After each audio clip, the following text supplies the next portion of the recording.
राष्ट्र सर्वप्रथम, राष्ट्र सर्वप्रथम, राष्ट्र सर्वप्रथम, राष्ट्र सर्वप्रथम।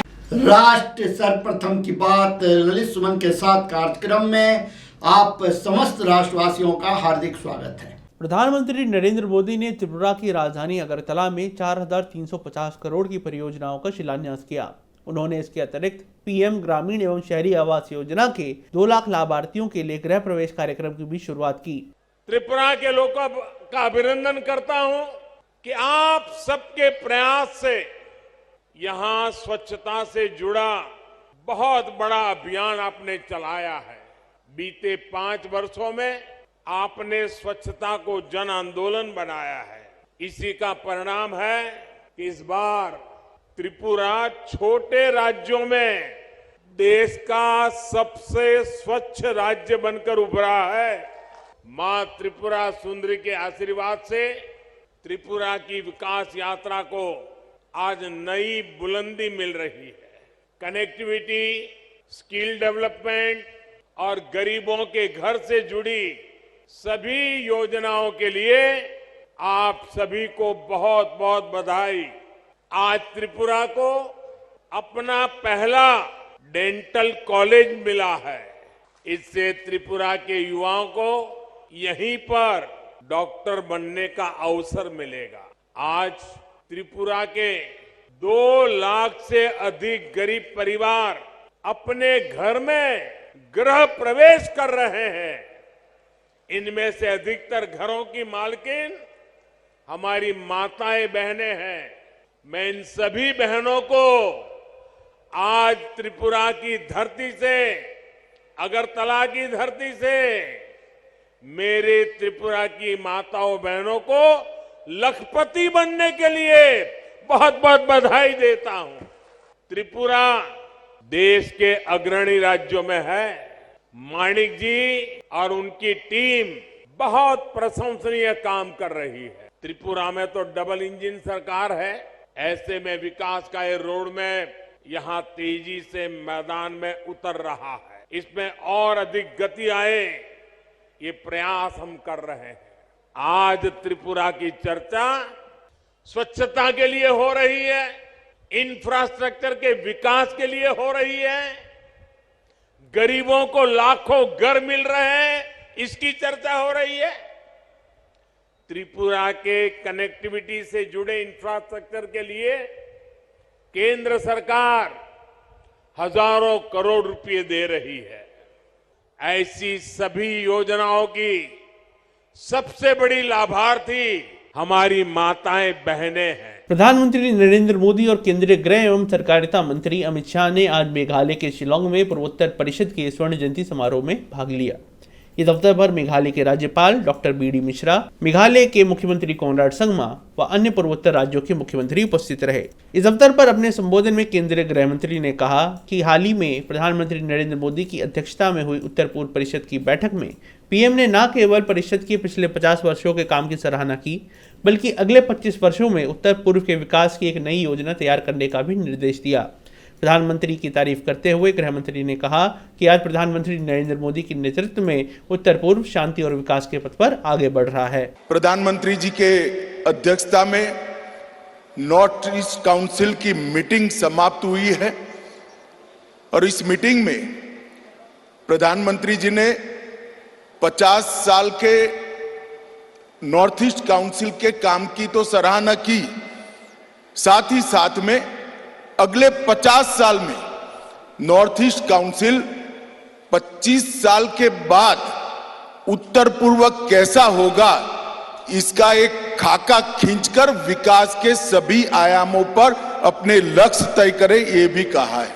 8 साल पहले का उत्तर पूर्व और आज का उत्तर पूर्व कि मोदी जी के प्रधानमंत्री बनने के बाद उत्तर पूर्व पहली बार शांति और विकास के रास्ते पर आगे बढ़ा हुआ नजर आता है। उत्तर पूर्व की हर राजधानी को रोड से, ट्रेन से और एयर कनेक्टिविटी से जोड़ने का प्रकल्प भी प्रधानमंत्री जी ने लिया है।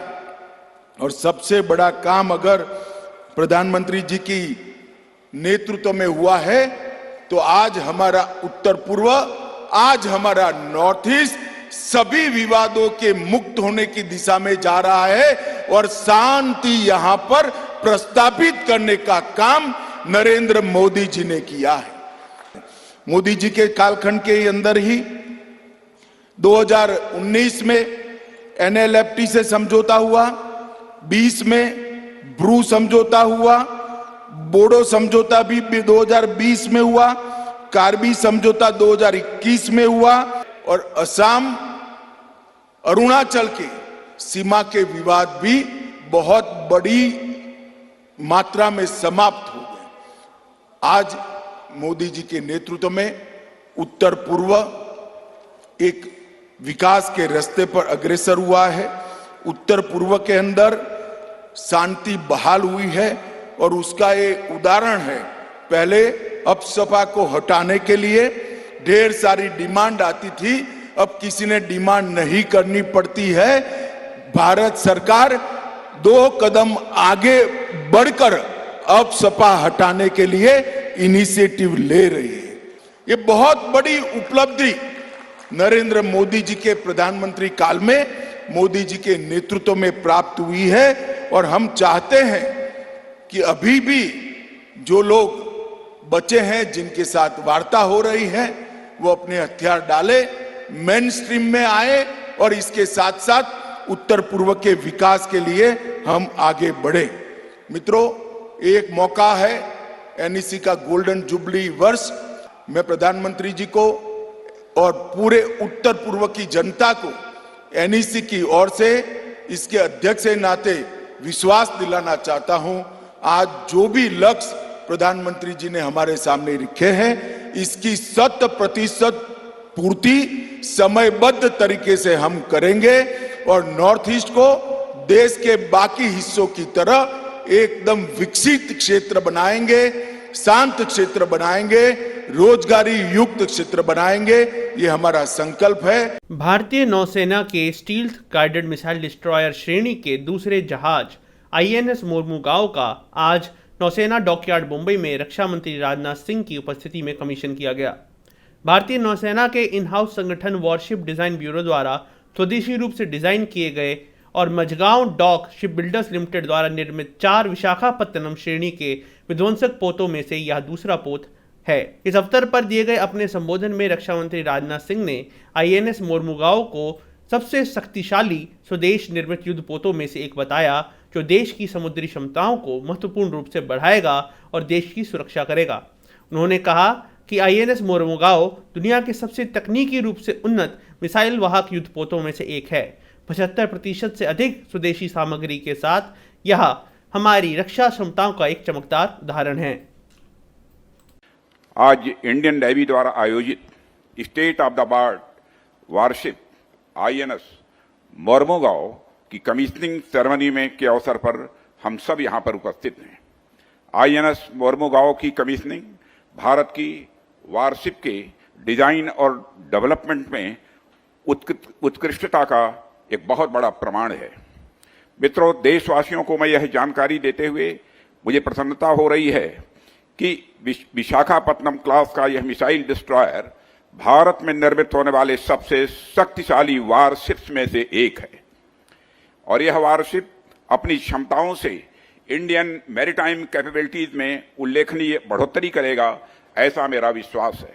इसके लिए मैं इंडियन नेवी, इसकी design team, Mazagon dock ship builders limited और इस वारशिप के निर्माण में शामिल अन्य ऑर्गेनाइजेशंस को अपनी ओर से हार्दिक बधाई देता हूं और शुभकामनाएं भी देता हूं। मोरमुगांव का नाम हमें इस देश के शौर्य और साहस की याद दिलाने वाला नाम है। मोरमुगांव फोर्ट हो, मोरमुगांव पोर्ट हो, दोनों का ही नाम भारत के इतिहास में बहुत ही विशिष्टता के साथ दर्ज है। साथियों, एक पोर्ट के रूप में भी मोरमुगांव ने भारत के मैरीटाइम ट्रेड की ग्रोथ में अपना महत्वपूर्ण योगदान दिया है। आज भी यह देश सबसे पुराने और बड़े पोर्ट्स में से एक है। INS मोरमुगांव भी मैं समझता हूं अपनी खूबियों और सेवाओं के चलते अपना विशिष्ट स्थान रखेगी, ऐसा मेरा विश्वास है। साथियों, यह INS Mormugao warship modern technology से युक्त है। Medium range surface to surface air missile, BrahMos surface to surface missiles, air anti submarine indigenous torpedo tube launchers, state of the art sensor package और वेपन्स के साथ यह वारशिप दुनिया की most technologically advanced missile carrier में से एक होगी। इनमें जो सिस्टम लगाए हैं वे वर्तमान के साथ साथ भविष्य की जरूरतों पर भी पूरी तरह से खरे उतरने वाले हैं। एमडीएसएल द्वारा तैयार यह वारशिप हमारी इंडिजिनस डिफेंस प्रोडक्शन कैपेबिलिटी का एक बड़ा उदाहरण प्रस्तुत करती है। आज जब भी एमडीएसएल द्वारा निर्मित आईएनएस मोरमुगांव की सफलतापूर्वक कमीशनिंग हो रही है तो इसमें कोई संदेह नहीं रह जाता कि आने वाले समय में हम न केवल अपनी जरूरतों के लिए बल्कि दुनिया भर की जरूरतों के लिए भी शिप बिल्डिंग करेंगे, ऐसा मेरा विश्वास है। यानी हम न केवल मेक इन इंडिया बल्कि मेक फॉर द वर्ल्ड के लक्ष्य को हासिल करके रहेंगे। इसी तरह आईएनएस मोरमुगांव को मैं हमारे इंजीनियर्स, टेक्नीशियंस, डिजाइनर्स और साइंटिस्ट की कल्पना, महत्वाकांक्षा, उनकी मेहनत, लगन और परिश्रम की सफलता के रूप में देखता हूं। यह इंडियन नेवी और एमडीएसएल समेत पूरे राष्ट्र के लिए गौरव का विषय है।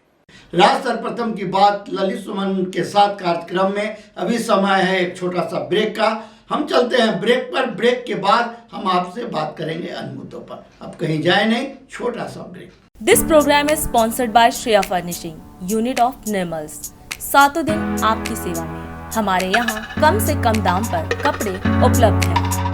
Empowered by Kamal Buildtech Private Limited, fulfilling promises. With our professional team and experience of delivering projects, in past we guarantee you peace of mind and top quality work in an affordable price. 27वें वर्ष में आपकी लोकप्रिय समाचार पत्र India दर्पण का प्रवेश। आप भेजते रहे अपने क्षेत्र की खबरें।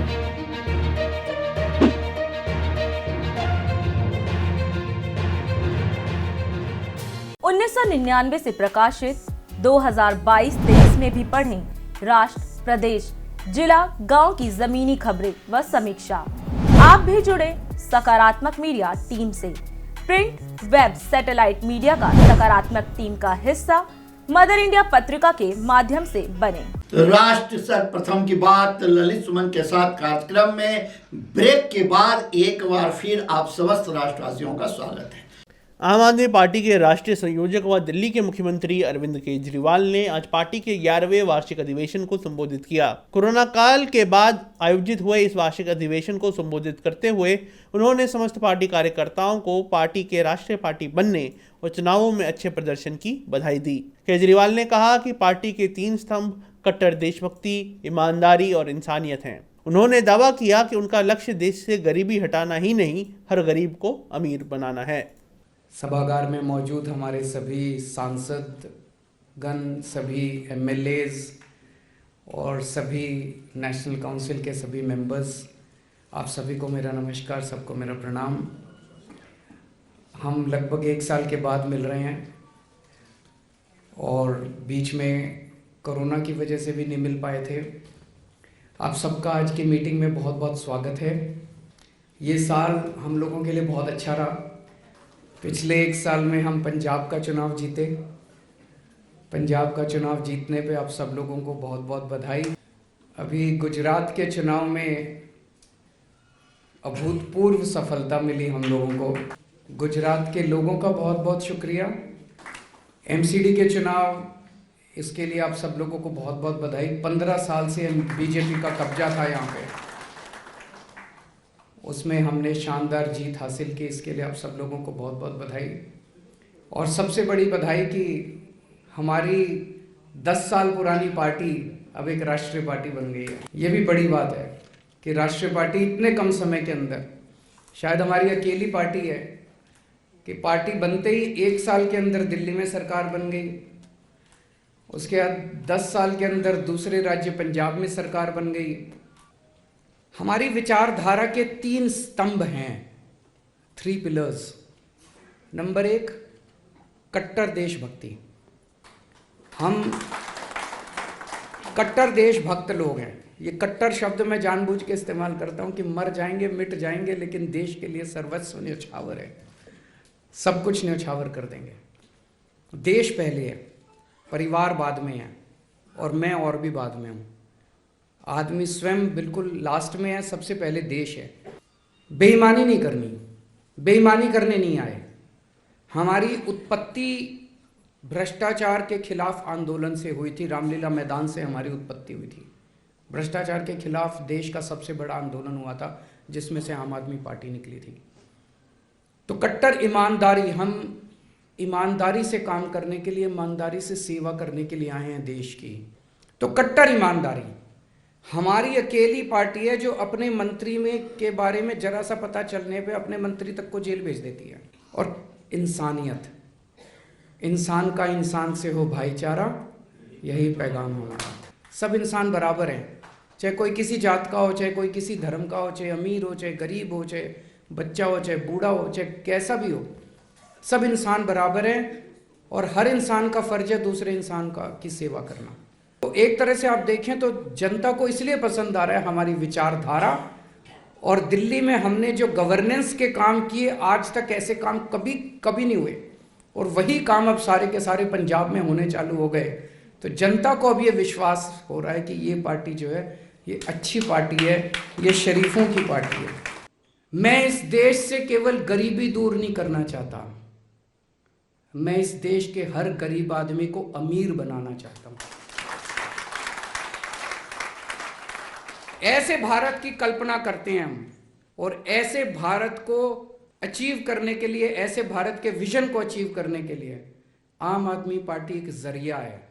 ऊपर वाले से प्रार्थना करता हूं कि ऐसे भारत का विजन जो हम लोगों ने विजन देखा है वो जल्द अचीव हो, और हम इसी तरह से तन मन धन से देश की और समाज की सेवा करते रहें। आप सब लोगों को बहुत बहुत शुभकामनाएं, बहुत बहुत शुक्रिया। उत्तर प्रदेश की राजधानी लखनऊ में सरकार के मिशन रोजगार के अंतर्गत प्रदेश लोक सेवा आयोग द्वारा चयनित 1395 प्रवक्ताओं और सहायक अध्यापकों को आज नियुक्ति पत्र वितरित किए गए। इस अवसर पर आयोजित कार्यक्रम में प्रदेश के मुख्यमंत्री योगी आदित्यनाथ ने उपस्थित सभी नवयुक्त कर्मियों को संबोधित किया। अपने संबोधन में प्रदेश की डबल इंजन सरकार की तारीफ करते हुए मुख्यमंत्री ने कहा कि पिछले 5 साल के अंदर रोजगार के बीच आने वाली सभी दुविधाओं को दूर करने का कार्य उत्तर प्रदेश सरकार ने किया है और पारदर्शिता को भी सरकार द्वारा सुनिश्चित किया गया है। नियुक्ति की इस प्रक्रिया को पारदर्शी और निष्पक्ष तरीके से संपन्न होने के अवसर पर उत्तर प्रदेश लोक सेवा आयोग की टीम को हृदय से धन्यवाद देते हुए आप सभी नवनियुक्त 1395 प्रवक्ता और सहायक अध्यापकों को हृदय से बधाई देता हूं। मेरे लिए यह एक प्रसन्नता का क्षण भी है कि प्रदेश का हमारा ऊर्जावान और प्रतिभाशाली युवा अपने प्रदेश के अंदर अपनी योग्यता के अनुसार अपनी सेवाएं एक निष्पक्ष चयन प्रक्रिया के माध्यम से चयनित होकर के देने के लिए तत्पर दिखाई दे रहा है। विगत 5.5 वर्ष के दौरान हमारी सरकार ने प्रदेश के अंदर उन सभी जो बाधाएं थी, जो बैरियर्स थे, उन्हें हटा करके प्रक्रिया को उतनी ही निष्पक्ष और पारदर्शी बनाने का प्रयास किया है, जिसमें हर एक युवा के लिए, हर प्रतिभाशाली युवा के लिए अपने अनुरूप नौकरी और रोजगार ढूंढने में सफलता प्राप्त हो सके, और उसी चयन की प्रक्रिया का हिस्सा है, जिसमें चाहे वह उत्तर प्रदेश लोक सेवा आयोग की निष्पक्ष और पारदर्शी कार्य पद्धति हो, उत्तर प्रदेश अधीनस्थ सेवा चयन आयोग के द्वारा बरती गई विगत 5.5 पौने 6 वर्ष के अंदर निष्पक्ष और पारदर्शी भर्ती की प्रक्रिया हो, उच्चतर शिक्षा चयन आयोग या माध्यमिक शिक्षा चयन आयोग का हो, या किसी भी अन्य भर्ती बोर्ड के द्वारा की गई भर्ती की कार्रवाई। आज कोई उत्तर प्रदेश के अंदर भर्ती की किसी भी कार्रवाई में भाई भतीजावाद, जातिवाद या भ्रष्टाचार की शिकायत नहीं कर सकता, और किसी भी सरकार का यह दायित्व बनता है कि वह ईमानदारी से इस प्रक्रिया को आगे बढ़ा करके चयन की प्रक्रिया में सुयोग्यतम पात्र अभ्यर्थियों को मौका मिल सके, उन्हें अपनी प्रतिभा और अपनी ऊर्जा का लाभ अपने राज्य के अंदर देने के लिए उस प्रकार का मंच दे सके। यह राज्य सरकार ने विगत 5.5 पौने 6 वर्ष के अंदर इस प्रक्रिया को आगे बढ़ाया है, और इसीलिए भर्ती की हर प्रक्रिया को हम लोगों ने प्रदेश के अंदर एक मिशन रोजगार के तहत अपने कार्यक्रम को आगे बढ़ाने का कार्य किया। मुझे बताते हुए एक मुद्दे पर प्रसन्नता हो रही है कि भारत सरकार ने नीति आयोग से कहा कि देश के अंदर उन जनपदों का चयन करो जो सामाजिक आर्थिक दृष्टि से अति पिछड़े हैं और उन्हें सामान्य जनपदों की तर्ज पर विकसित करने के लिए कौन से पैरामीटर होंगे जिस पे कार्य किया जा सकता है। नीति आयोग ने विस्तृत अध्ययन किया और 112 जनपद पूरे देश के अंदर ऐसे थे जो आकांक्षात्मक जनपद कहलाए। आकांक्षात्मक मतलब वे विकास की प्रक्रिया में पीछे छूट गए थे, उनमें एक आकांक्षा थी विकास की। पूरे देश के अंदर, पूरी दुनिया के अंदर उत्तर प्रदेश के वासी को भी सम्मान मिलेगा। उत्तर प्रदेश का परसेप्शन बदला है। इस परसेप्शन को और बेहतरीन करने की दिशा में जब सामूहिक प्रयास होंगे तो उस सामूहिक प्रयास के परिणाम भी हम सबके सामने आएंगे। प्रयास के लिए कठिनाई होती है, चुनौतियां आती हैं, तमाम प्रकार के आरोप प्रत्यारोप भी लगते हैं, लेकिन उन सब के बीच से रास्ता निकालना ही पड़ेगा। मुझे पूरा विश्वास है कि आप सभी मिलकर के इस अभियान का हिस्सा बनेंगे जो उत्तर प्रदेश को एक नई पहचान दिलाने में सफल होंगे। मुझे प्रसन्नता है कि आप सभी 1395 जो नवनियुक्त शिक्षक हैं, यह मिशन रोजगार का हिस्सा बनकर के उत्तर प्रदेश के उस हर नौजवान को जिसको हमें नौकरी और रोजगार के साथ जोड़ने की ईमानदारी के साथ एक प्रतिबद्धता सरकार ने दोहराई थी, आप सब उसका हिस्सा बने हैं। मैं इस अवसर पर आपको, आपके सभी परिवार के सदस्यों को, आपके सभी मित्रों को हृदय से बधाई देता हूं, अपनी शुभकामनाएं देता हूं और विश्वास व्यक्त करता हूं कि आप अपना श्रेष्ठतम दायित्व का निर्वहन उत्तर प्रदेश के लिए और देश के लिए करेंगे। आप सबके प्रति मेरी शुभकामनाएं।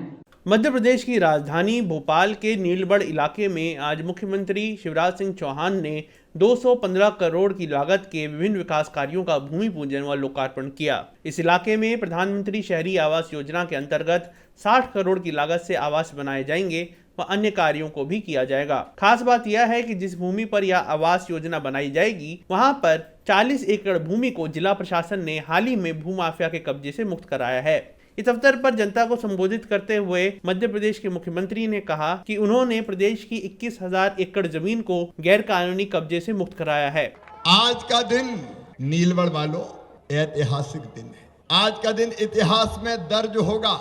वो लोग जो सरकारी जमीनों पे कब्जा करते थे, वो लोग जो जनता का हक मारते थे, वो लोग जो गुंडागर्दी और दादागिरी करते थे, वो लोग 1 एकड़ 2 एकड़ नहीं, हजारों एकड़ जमीनें जिनने दबा रखी थी और कांग्रेस की सरकार, दिग्विजय जैसे नेता जिनको खाद और पानी देते थे, लगातार उन्हीं का साथ देते थे।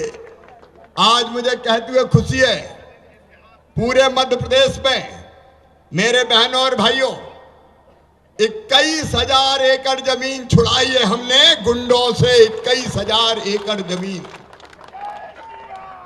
अभी रामेश्वर जी कह रहे थे, सज्जनों के लिए फूल से ज्यादा कोमल हूं मैं, अपनी जनता का सेवक हूं, दोनों हाथ जोड़ के प्रणाम करता हूं मैं।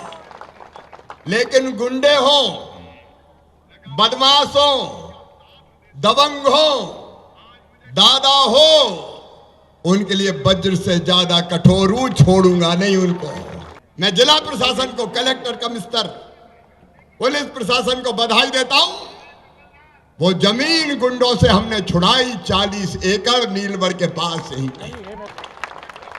जनता का हक छीनते हैं। और आज पहली जमीन हमने आवंटित की है, जो छुड़ाई है हमने गुंडों से, दबंगों से, उस पर मकान बनाने के लिए। अब जगह जगह हर शहर में दबंगों ने जो जमीन दबाई थी उस पर मकान बनाए जाएंगे। अरे कमाने वाला खाएगा, लूटने वाला जाएगा, नया जमाना आएगा।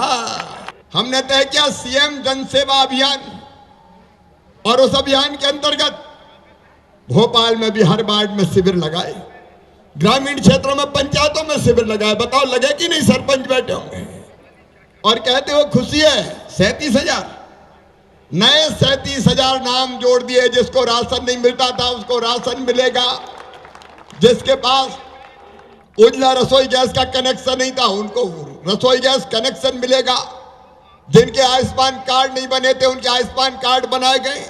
कलेक्टर यहाँ बन गए कि नहीं सबके, और जल्दी बांटने वाले हैं। अगले महीने से 38 योजना है, ऐसी 38 योजना जिनका लाभ मिलना शुरू हो जाएगा। आज का दिन इसलिए भी खुशी का दिन है कि पूरे क्षेत्र में 96 गांव, मेरी माताओं मेरी बहनों, रामेश्वर जी सही कह रहे थे, हैंडपंप पे पानी भर भर के हालत खराब हो जाती थी। आज मुझे खुशी है मेरी बहनों, तुम्हारे लिए सबसे बड़ी सौगात पाइपलाइन बना के बिछा के, और जो पानी तुम्हारी कुर्बानी से इकट्ठा होता है इन डैमों में, वहां से खींच के घर में टोटी वाला नल लगा के पानी देंगे। इसलिए ऐतिहासिक दिन, एक नहीं कई अलग अलग तरह के प्रयास कर रहे हैं। और आपको लगता है कि मामा का साथ देना चाहिए, रामेश्वर का साथ देना चाहिए, भारतीय जनता पार्टी की सरकार का साथ देना चाहिए, मोदी जी का साथ देना चाहिए, तो आज संकल्प लेंगे कि मामा अकेले नहीं हो, हम सब तुम्हारे साथ खड़े हैं। आइए एक नई क्रांति की शुरुआत करें और बोलिए भारत माता की। भारत जोड़ो यात्रा के बाद हुई एक प्रेस वार्ता को कांग्रेस प्रवक्ता पवन खेड़ा ने आज संबोधित किया। इस अवसर पर उन्होंने भाजपा शासित सरकार पर चीन मुद्दे को लेकर निशाना साधा। पवन खेड़ा ने सरकार पर सेना की माउंटेन स्ट्राइक कोर की डिवीजन 2 के प्रोजेक्ट को ठंडे बस्ते में डालने और भारतीय जनता पार्टी पर कम्युनिस्ट पार्टी ऑफ चाइना से शिक्षा लेने के गंभीर आरोप भी लगाए। क्या हुआ इस प्रेस कॉन्फ्रेंस में, आप खुद सुने। देश परेशान है, आक्रोशित है और हैरान है कि क्या कारण है प्रधानमंत्री किसी सवाल का जवाब देने को तैयार नहीं है। चीन पर संसद में चर्चा करने को तैयार नहीं है। प्रधानमंत्री के चीन से जो घनिष्ठ संबंध हैं, आज से नहीं है, पिछले 20 सालों से जो उन्होंने संबंध चीन से बनाए हैं, चीन के राष्ट्रपति से बनाए हैं। जब प्रधानमंत्री गुजरात के मुख्यमंत्री थे और चीन के राष्ट्रपति एक आला पद पर थे, राष्ट्रपति नहीं बने थे, तब से आज तक जो उनके रिश्ते हैं, उन्हीं रिश्तों में एक राज छिपा है, जिस वजह से प्रधानमंत्री अपनी चुप्पी नहीं तोड़ते हैं। जयराम रमेश जी ने एक नारा दिया आज, प्रधानमंत्री चीन पर चुप्पी तोड़ो, भारत जोड़ो। 2013 में जो एक कैबिनेट डिसीजन मनमोहन सिंह सरकार ने लिया था, बड़ा महत्वपूर्ण निर्णय था, माउंटेन स्ट्राइक कोर, 90,000 सैनिकों का एक विशेष दस्ता, चीन के खतरे को दिमाग में रखते हुए यह निर्णय लिया गया था कि माउंटेन स्ट्राइक कोर बनाई जाए। 2013 में यह निर्णय हुआ। 2014 में हमारी सरकार जाने से पहले इसका एक डिवीजन बना कर गई, जिसके हेडक्वार्टर पश्चिम बंगाल में है। दूसरा डिवीजन पठानकोट में बनना था, सरकार बदल गई। नरेंद्र मोदी जी जब से प्रधानमंत्री बने, जो पठानकोट में माउंटेन स्ट्राइक कोर का दूसरा डिवीजन बनना था, वो रोक दिया गया, फंड्स नहीं दिए गए, दूसरा डिवीजन नहीं बना, माउंटेन स्ट्राइक कोर को ठंडे बस्ते में डाल दिया गया। हम प्रधानमंत्री जी से पूछते हैं, जवाब दीजिए, दबाव किसका था आप पर? आप अपनी ही सेना को कमजोर करने पर क्यों तुले हुए हो? क्या दबाव है आप पर चीन का? हमें मालूम है कि 2014 में 13 नेता भारतीय जनता पार्टी के पार्टी स्कूल में गए। पार्टी स्कूल क्या है? चीन की कम्युनिस्ट पार्टी का एक स्कूल है। वहां ट्रेनिंग लेने गए, शिक्षा लेने गए। चीन की कम्युनिस्ट पार्टी से भारतीय जनता पार्टी के नेता शिक्षा लेने क्यों जाते हैं? क्या शिक्षा मिलती है उन्हें कि लौट कर आते हैं, माउंटेन स्ट्राइक कोर को रोक दिया जाता है, ब्लैकलिस्टेड कंपनीज को ठेके दिए जा रहे हैं। विवेकानंद फाउंडेशन किसकी फाउंडेशन है? दूसरी फाउंडेशन है, इसी सरकार का उस पर पूरा वरदहस्त है, इंडिया फाउंडेशन। उसके क्या रिश्ते हैं चीन से? बार बार चीन क्यों जाती है वो फाउंडेशन? क्या कारण है कि पूरी सरकार चीन पर चुप हो जाती है? हम जब भी इनसे पूछते हैं तो भारतीय जनता पार्टी कहती है कि साहब, हमने बॉर्डर इंफ्रास्ट्रक्चर पे काम शुरू कर दिया जो पहले कभी नहीं हुआ था, इसलिए चीन थोड़ा घबराया हुआ है, बौखलाया हुआ है। जब मौका पड़े प्रधानमंत्री से जरूर पूछिएगा, इन सब सवालों के जवाब दीजिए और कहिएगा हमारे तरफ से एक संदेश जयराम रमेश जी ने जो आज नारा दिया है, चुप्पी तोड़ो, भारत जोड़ो। और अधिक खबरों के लिए आप हमारे YouTube चैनल दैनिक इंडिया दर्पण को अभी सब्सक्राइब करें और नोटिफिकेशन के लिए बेल आइकन को प्रेस करना ना भूलें। हम आपसे आज यही विदा लेते हैं। राष्ट्र सर्वप्रथम, वंदे मातरम, जाग उठा है भारत। राष्ट्र सर्वप्रथम